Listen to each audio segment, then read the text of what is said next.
Today, I want to talk about Xenharmonic and microtonal scales, and introduce you to a concept I came up with, which I call the harmonic species.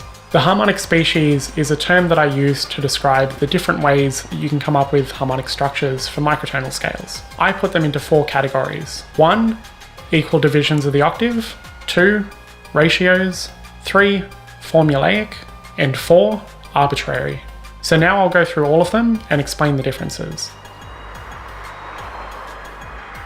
Species number 1, equal divisions of the octave. Equal divisions of the octave, also known as equal temperament, is where you split the octave by a whole number.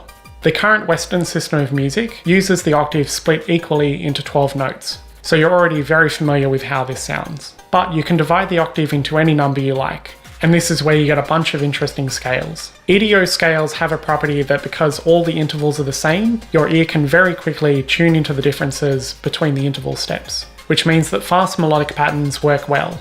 It also means that you can change key without ruining the overlying harmonic structure, so it's good for complex harmonic writing where you have tons of chords and key changes. Some EDO scales overlap with each other. For example, the 24 EDO scale shares half of its notes with the 12 EDO scale. So if you're going for the most alien sounds possible, it can be helpful to find one with the least amount of intervals in common with 12-tone equal temperament. Prime numbers are a good place to look for these kinds of scales. Also, the song in the background uses 77 EDO, so that's an example of an EDO scale.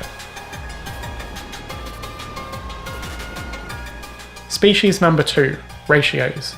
With ratios, you take a root frequency, which is usually the note you've chosen for the key center, and then use ratios to build up the rest of the intervals of the scale. This method mimics natural phenomena that occur in the real world, like the harmonics of a string.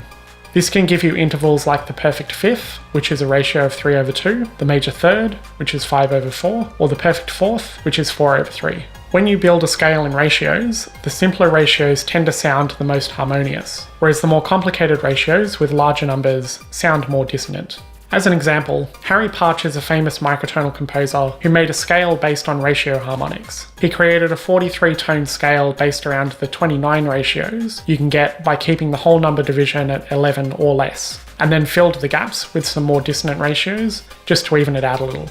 The upside of using ratio scales is that you get the strongest possible sense of resolution towards the root note. And if you change the key away from the root, none of the ratios line up anymore, and then you get a glorious dissonant mess. So this is really good for creating extreme tension and extreme resolution through key modulation. Species number 3, formulaic. These are scales where the intervals have been arrived at by taking a formula and applying it to the root note. One of the most famous examples of this are the Erv Wilson Horograms. In this example, he applied a multiplication to the irrational constant of phi. The advantage of these sets are that you get a sense of overlying structure, but without the comforting blanket of just ratios or equally spaced intervals, making this the most adventurous and exciting type of Xenharmonic scale in my opinion. Species number 4, arbitrary scales. For these scales, you just pick your intervals either by ear or at random. These scales are often aimless and non-directional, especially if you're making a conscious choice to avoid consonant intervals. This can be great for really tense compositions like horror movie soundtracks, and especially impersonal horror, like Killer Robots or Cthulhu. So those are my 4 species of microtonal scales.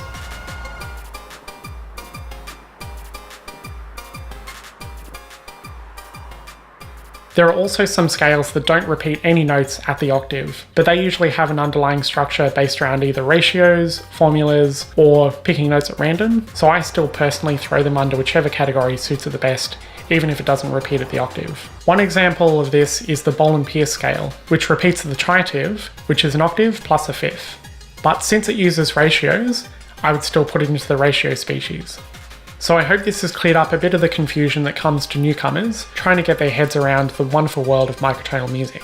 I've included some links in the description below that lead to some good Xenharmonic resources. So that's all I wanted to talk about for today, so thanks for watching.